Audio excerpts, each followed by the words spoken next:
Secret life. আমি ভালো আছি, আপনারা নিশ্চয়ই সবাই ভালো আছেন। আরও একটা নতুন দিন আমি চলে এসেছি নতুন একটা চ্যালেঞ্জ নিয়ে আপনাদের সাথে। এখন তো লকডাউন, বাড়ির সব মেম্বাররাই নিশ্চয়ই বাড়িতে রয়েছে, আর আপনার রান্নাঘরের চাপটা নিশ্চয়ই বেড়ে গেছে। সেই জন্যই আজকে আমি চলে এসেছি একটা নতুন চ্যালেঞ্জ নিয়ে, যে দিনে 4টে মিল কত চটজলদি করা যায় সেটাই আমি আজকে দেখিয়ে দেবো। ডালগোনা কফির টেস্টটা চলে গেলেও রান্নার চাপ কিন্তু কমেনি। তো কি করে সারাদিনে 4টে meal like breakfast, lunch, evening snacks and dinner, এই 4টে মিল কত চটজলদি করা যায় আর তার কি কি টিপস আছে সমস্তটাই শেয়ার করবো আজকে আপনাদের সঙ্গে। সারাটা দিন থাকছি আপনাদের সঙ্গে। আপনাদের যদি জানতে হয় যে কিভাবে চটজলদি সবকটা মিল তাড়াতাড়ি করে সেরে পরিবারের সাথে কোয়ালিটি টাইম স্পেন্ড করা যায়, অবশ্যই থাকুন আমার সাথে, পুরো এপিসোডটা দেখতে হবে। তো কিছু টিপস যেমন মাছ করবেন বা মাংস করবেন, সেটা ফ্রিজ থেকে বার করে রাখলে বেশ কিছু টাইমটা কেটে যায় তার ফ্রোজেনটা কাটতে। ক্যামেরা রেখে কথা তার ফ্রোজেনটা কাটতে। তো আমি কি করি, অনেকটা টাইম আগেই সেটা বার করে রাখি। এই ধরুন আপনি চাইলে সকালবেলা ব্রাশটা সেরেই তাড়াতাড়ি করে মাছটা বের করে রাখতে পারেন বা চিকেনটা বের করে রাখতে পারেন। খুব চটজলদি যতক্ষণে আপনি লাঞ্চ মেনু রেডি করবেন ততক্ষণে কিন্তু ফ্রোজেনটা কেটে যাবে। আমার যেমন একটা বদ অভ্যাস আছে মাছ রাত অব্দি জানা, আর বেশ অনেক রাত অব্দি অনেক রাত্রে উঠে আমি কিন্তু ফ্রিজ থেকে চকলেট বা কোনো মিষ্টি কিছু জাতীয় জিনিস আমি চুরি করে খাওয়ার একটা অভ্যাস আছে। তো সেই সময় আমি কি করি, ডিপ ফ্রিজ থেকে নিচের ফ্রিজে আমি মাছ বা চিকেনটাকে বের করে রাখি। আদারওয়াইজ আপনারা সকালবেলা একদম ফার্স্ট মর্নিংয়ে বের করে রাখতে পারেন। আর একটা টিপস হলো, ধরুন ভাত করবেন, সো চালটা আপনি অনেক তাড়াতাড়ি, মানে অন্তত অনেক তাড়াতাড়ি না হলেও ভাত বসাবার অন্তত 1 আওয়ার আগে আপনি চালটা ভিজিয়ে রাখুন, দেখবেন চটপট ভাতটা হয়ে যাবে। আর আজকাল তো তেঁতোটা খাওয়াটা খুব দরকার, তো সেক্ষেত্রে আপনি কিন্তু তেঁতোটা ভাজা বা অন্য কিছু না করে ভাতের মধ্যেও উচ্ছে সেদ্ধ দিয়ে দিতে পারেন। তাহলে একটা আইটেমও বেড়ে গেল আর রান্নাটাও চটপট হয়ে গেল। আরও টুকটাক কিছু টিপস আছে, যেমন বিভিন্ন রকমের মশলা, সেগুলো যদি 1 উইকের জন্য করে রেডি করে রাখেন, দেখবেন খুব ইজিলি রান্নাটা হয়ে যায়। আর যত রকম কাটাকাটি যত কিছু আছে একসাথে সেরে ফেলুন, যে একটা রান্না করবো আবার কাটাকাটি করবো, ওরকম করবেন না। একসাথে সবটা কাটাকাটি করুন, ততক্ষণে আপনি ভাতটা বসিয়ে দিতে পারেন। আর চেষ্টা করবেন সবকিছু রেডি করে আপনার টু ওভেন হোক বা ফ্রি ওভেনের হোক বা যাই হোক, আপনি একসাথে সবকটা একসাথে চালিয়ে দিতে পারবেন। যেমন আমি ইন্ডাকশনে ভাতটা বসিয়ে আর গ্যাসের মধ্যে দুটো ওভেনে আমি বসিয়ে দিই একই সাথে, কারণ আমার সেই সময় অন্যদিকে কোথাও যাওয়ার থাকে না বা আলাদা করে কাটাকাটি করা বা মশলা করা এসব থাকে না। তো এই ছোটখাটো জিনিসগুলো যদি আপনি আগে থেকে সেরে রাখেন তাহলে কিন্তু আপনার রান্না করতে একদমই টাইম লাগবে না। তো আজকে আমি সারাদিনে দেখাবো 4টে মিল কি করে চটজলদি করা যায় আর বাড়ির সবার মনটাও জয় করা যায়, সেটা আমি দেখাবো। আর একটা কথা, মাছটা যে ফ্রিজ থেকে বার করে রাখবেন জলটা রায় দিয়ে করবেন, কারণ আপনি বের করে রাখলেন আর বাড়ির লোকেরা বললো না আজকে এই মাছটা না ওই মাছটা, তখন কিন্তু ওই মাছটার ফ্রোজেন কাটাতে অনেকটা টাইম লেগে যাবে। তো জনগণের মতামত নিয়ে আমি খুব তাড়াতাড়ি সেটাকে বের করে রাখবো। এই হলো। তো এখন আর বেশি গল্প করবো না, কাজ করতে করতে বাকি গল্প হবে। চলো, অনেক কিছু দেখানোর আছে আজকে, তো পিছনে যাওয়া যাক। মশালা প্যানকেক করতে যা যা লাগছে: 2 eggs, according to taste salt and black pepper, chopped tomatoes, grated carrot, chopped onion, chopped capsicum and coriander and green chili chopped, and 1 cup ময়দা। আর ব্যাটারটা গোলবার জন্য একটু মিল্ক নেব, আর প্যানকেকটা ভাজার জন্য হোয়াইট অয়েল। এই দিয়ে হয়ে যাবে আমাদের মশালা প্যানকেক। তাহলে শুরু করা যাক। বোলের মধ্যে আমি মিক্সড করে নেব।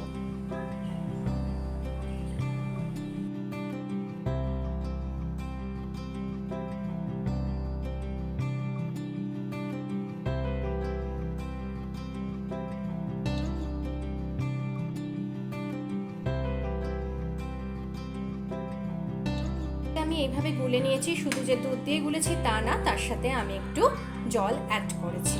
এবার আমি এখানটায় বাটার ব্রাশ বা অয়েল ব্রাশ করে আমি ব্যাটারটা ওর মধ্যে দিয়ে ফ্রাই করব।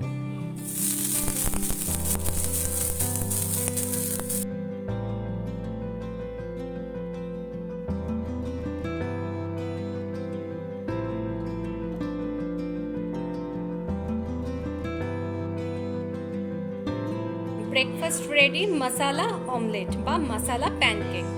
দিনের সেকেন্ড মিল নিয়ে সেকেন্ড মিল হলো লাঞ্চ। লাঞ্চের প্রিপারেশন দেখুন, এখানে করব এক সোমবারের ডাল, যেটাতে কিনা কোনো রকম আলাদা করে সেদ্ধ করে সোমবার দিতে হবে এরকম কোনো ব্যাপার থাকবে না। করব কাতলা মাছ, আলু পটল দিয়ে পোস্ত করব, আর ভাতটা আমি চালটা আমি অনেক আগেই আমি ভিজিয়ে রেখেছি। যতটা চাল লাগবে ততটা চাল আমি নিয়ে ভালো করে ধুয়ে আমি ভিজিয়ে রেখে দিই। সঙ্গে দিয়ে দিয়েছি উচ্ছে সেদ্ধ, উচ্ছেটা আমি দিয়ে রেখেছি। এটা আমি একই সঙ্গে দুটো গ্যাস তো চলবেই, তার সঙ্গে আমি ইন্ডাকশনে বসিয়ে দেবো। তাহলে কি হবে, তিনটে পাশাপাশি জিনিসই আমার হয়ে যাবে। আর চালটা অবশ্যই আগে থেকে ভিজিয়ে রাখলে তাহলে অনেকটা তাড়াতাড়ি ভাতটা হয়ে যায়। আমাদের গ্যাস বা ইন্ডাকশনে বেশিক্ষণ চালাতে হয় না বা বেশিক্ষণ কারেন্টও পড়ে না, বা সিলিন্ডারে গ্যাসও খরচা হয় না।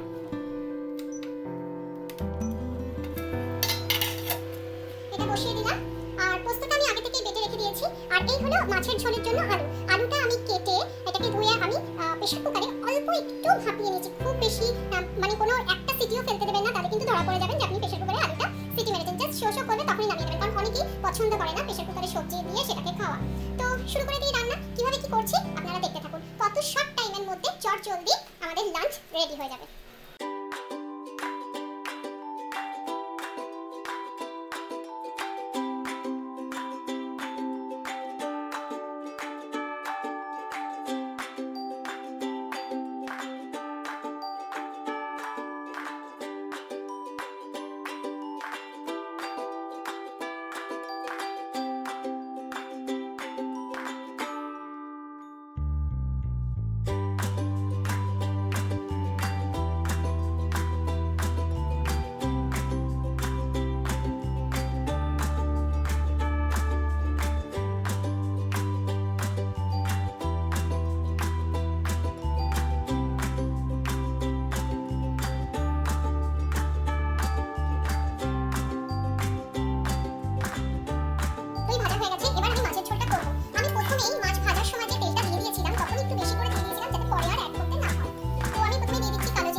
নরম হয়ে এসেছে, ফ্রাই হয়ে গেছে। এবার আমি সমস্ত মশলাগুলো অ্যাড করে দেবো। দিচ্ছি রেড চিলি পাউডার, দিচ্ছি আদা পেস্ট, দিচ্ছি জিরে। মাছ আর আলুটা আমি দিয়ে দেবো। মাছ আর আলুটা দিয়ে বেশিক্ষণ আমার রাখতে হবে না, কারণ আলুটা 60% সেদ্ধ হয়েই আছে।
কালো জিরেটা একটু গন্ধ ছাড়লে আমি এর মধ্যে দিয়ে দেবো চপড রসুন। এটা আপনারা ডাল ফ্রাইও বলতে পারেন, এক সোমবারের ডালও বলতে পারেন। এটা ভাতের সঙ্গেও যায় বা রুটির সাথেও যায়।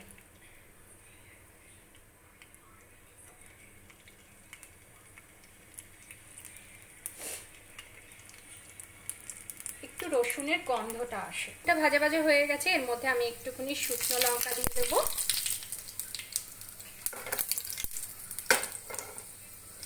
অল্প একটু চপড অনিয়ন দেবো, চাইলে দিতেও পারেন নাও দিতে পারেন।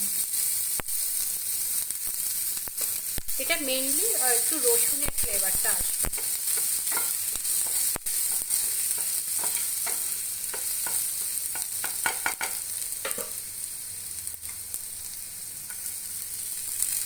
এর সঙ্গে দিয়ে দেব আমি একটু কুচনো টমেটো আর একটু গ্রিন চিলি।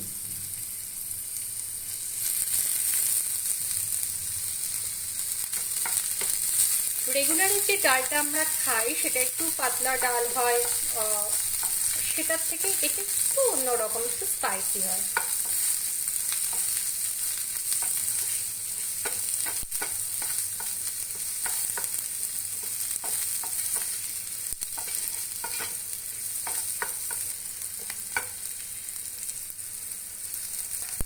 এর মধ্যে এবার আমি ডালটা দিয়ে দেবো, ধুয়ে রাখা ডালটা এর মধ্যে অ্যাড করে দেবো। নিয়েছি, গ্যাসটা একদমই কমিয়ে তারপরে এবার আমি জল ঢেলে দেবো। আমি নুন আর হলুদটা এখন অ্যাড করব না, একটু পরে অ্যাড করব।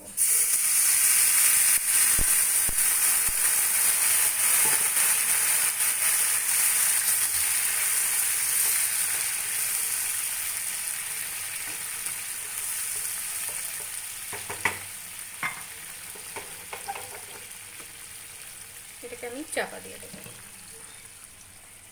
দেখুন এটা অলমোস্ট হয়ে গেছে।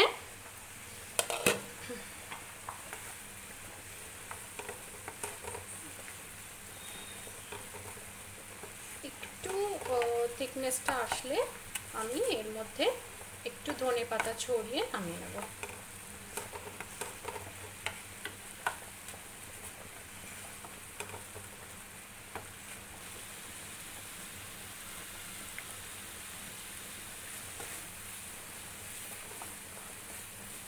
হয়ে গেছে আমার এক সোমবারের ডাল বা ডাল ফ্রাই। এই হলো আমার আজকে চটজলদি লাঞ্চ মেনু।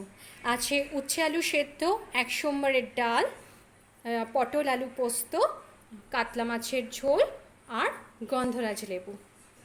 ফিরে আসছি ইভিনিং স্ন্যাক্স নিয়ে। 6টা আমি কিচেনে চলে এসেছি ইভিনিং স্ন্যাক্স করতে।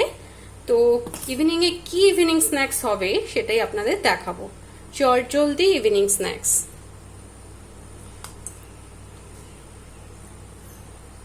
দেখতে হলে সঙ্গে থাকতে হবে কি চলছে। এতক্ষণে নিশ্চয়ই বুঝতে পেরে গেছেন চিকেন দিয়ে কিছু একটা হবে। তো চিকেন দিয়ে যেটা হবে সেটার জন্য চিকেনটাকে আগে আমার সেদ্ধ করে নিয়ে নিতে হবে। একটু ক্রাশড জিঞ্জার, একটু ক্রাশড গার্লিক দিলাম, একটা বে লিফ। এবার এটাকে আমি গ্যাসটা বাড়িয়ে একটুখানি নাড়িয়ে সামান্য একটু সল্ট অ্যাড করব।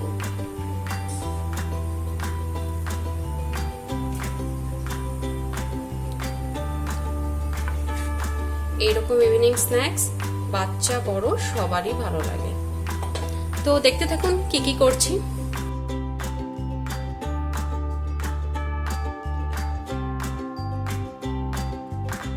বয়েল হয়ে গেছে, এটা এবার আমি নামাবো। চিকেনে যে জলটা দিয়েছিলাম আমি চিকেনের মধ্যেই এটাকে টানিয়েছি, কারণ এর মধ্যে স্পাইস অ্যাড করা ছিল বলে আমি এর মধ্যেই টানিয়েছি। এবার আমি এটা নামিয়ে নেব।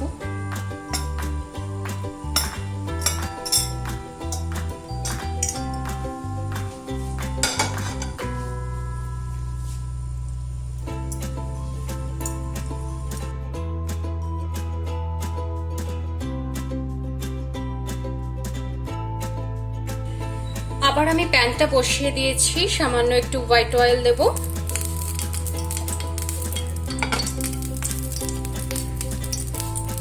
চিকেনটা হালকা করে একটু ফ্রাই করব। তার জন্য দিয়ে দেব আমি অনিয়ন, চপড অনিয়ন।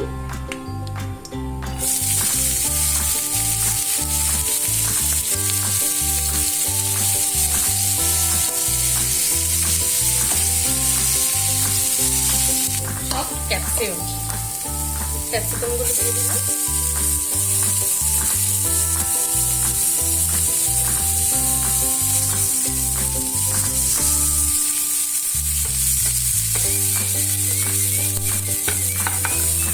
এবার আমি অ্যাড করে দেবো চিকেনটা।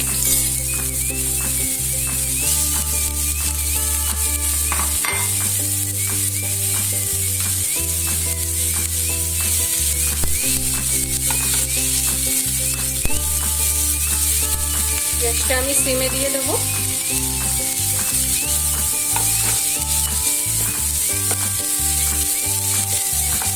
হালকা দেবো ব্ল্যাক পেপার।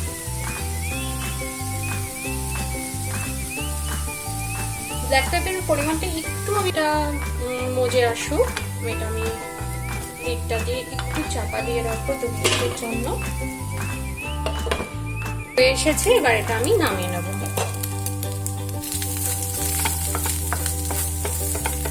স্যান্ডউইচের পুরটা রেডি হয়ে এসছে। এবার আমি এর মধ্যে অ্যাড করব করিয়েন্ডার লিভস আর অ্যাড করব মেয়োনিজ। আমি ভেজ মেয়োনিজটা এর মধ্যে অ্যাড করছি। এই যে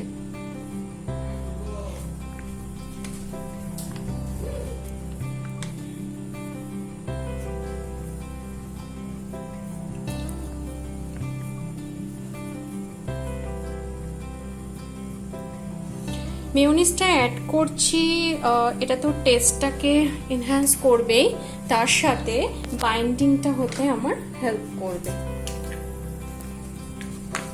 আর টমেটো সসটা দিচ্ছি যাতে এটা চটপটা টেস্ট হয়। এবার এটাকে আমি ভালো করে মিক্স করব।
ইভিনিং স্ন্যাক্স, এই যে chicken sandwich with tomato ketchup. ফিরছি ডিনারের মেনু নিয়ে। তো ওয়েলকাম ব্যাক, চলে এসেছি রাত্রের মেনু নিয়ে। এখন বাজে 9:30। ধ্রুবর এখন সামার ভ্যাকেশন ওভার, তো এখন সকাল থেকে স্কুল থাকে, তো আর বেশি লেট করলাম না, চলে এসেছি কিচেনে। কিচেনে ইনগ্রেডিয়েন্টসগুলো দেখে নিশ্চয়ই আন্দাজ করতে পারছেন রাতের কি মেনু। বাইরে হালকা হালকা বৃষ্টি হচ্ছে, অল্প একটু ঠান্ডা ঠান্ডা ওয়েদার। তো আজকে চিন্তা করলাম চটপট কি করা যায়। চটপট করা যায় চিকেন স্টু, ঠিক ডেকাস লেনের স্টাইলে। তো দেখা যাক কিভাবে করি, সঙ্গে থাকুন। আচ্ছা, ইনগ্রেডিয়েন্টসগুলো আলাদা করে আর আমি দেখালাম না বা বুঝালাম না, আমি রান্না করতে করতে দেখিয়ে দিচ্ছি। তো ফার্স্টেই আমি প্যানটাতে গরম করে আমি একটু হোয়াইট অয়েল দিয়ে দিচ্ছি। আমি চাইলে এটা আপনি বাটার দিয়েও করতে পারেন। তো আমি হোয়াইট অয়েল দিচ্ছি। আমি নামানোর আগে একটু বাটার দেব, পুরোটা বাটারে আমি করছি না। তো তেলটা একটু গরম হয়ে গেলে আমি গোটা গরম মশলা অ্যাড করব।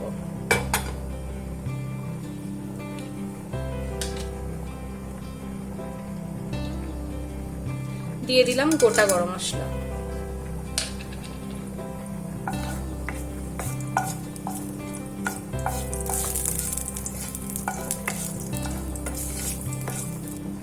গোটা গরম মশলার পর দিয়ে দেবো আমি একটু রসুন।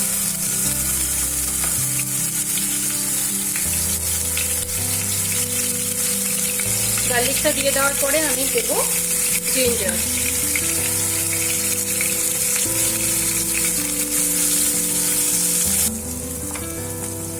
চিকেন আমি 4-5 টুকরো মতো নিয়ে নিয়েছি। আর অবশ্যই বোন শুদ্ধ চিকেন নেবেন, উইদাউট বোন চিকেন স্টুর জন্য নেবেন না, খুব একটা টেস্ট আসে না।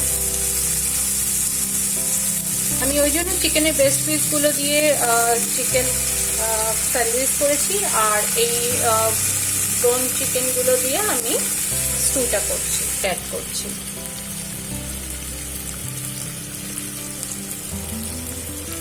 সামান্য একটু সুগার অ্যাড করছি, জাস্ট ফর টেস্ট। এটা অপশনাল, চাইলে নাও দিতে পারেন। একটু হালকা হাতে এপিট ওপিট করবো। অনিয়নটা অনেকেই আগে দেয়, আমি একটু পরে দিই, কারণ অনিয়নটা একটু অল্প ভাজা ভাজাই ভালো লাগে স্টুর মধ্যে। আর শীতকালে যে ছোট ছোট যে পেঁয়াজগুলো ওঠে, ওইগুলো গোটা গোটা দিলেও ভালো লাগে। আছে beans, potato, papaya and carrot, এগুলো আমি এর মধ্যে দিয়ে দেবো। অনেক সময়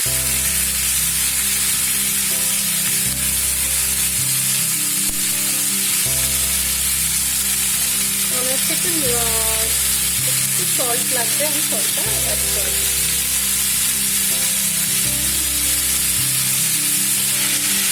এবার আমি অ্যাড করব টমেটো অ্যান্ড ক্যাপসিকাম।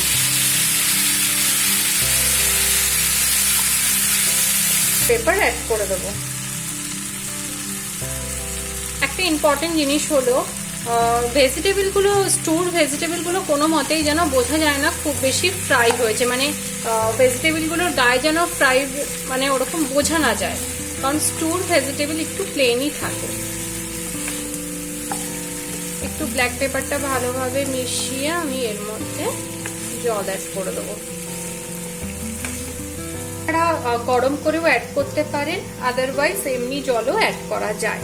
তো আমি জলটা অ্যাড করে দিচ্ছি। জলের পরিমাণটা একটু বেশি হবে, কারণ এই জলের মধ্যেই চিকেনটা বয়েল হবে আর ভেজিটেবলগুলোও বয়েল হবে, আর একটু স্টুটা একটু পাতলা পাতলাই ভালো লাগে।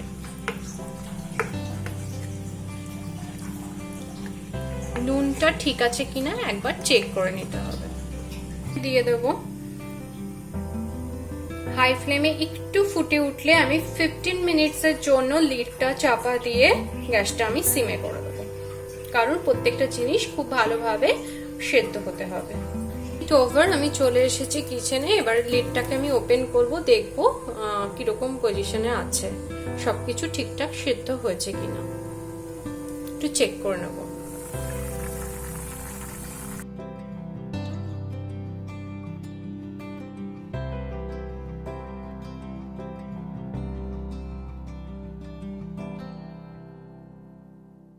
আমার চিকেন স্টু রেডি, আর উপর থেকে একটু বাটার দিয়ে দিয়েছি, বাটারটা আস্তে আস্তে মেল্ট হয়ে যাচ্ছে।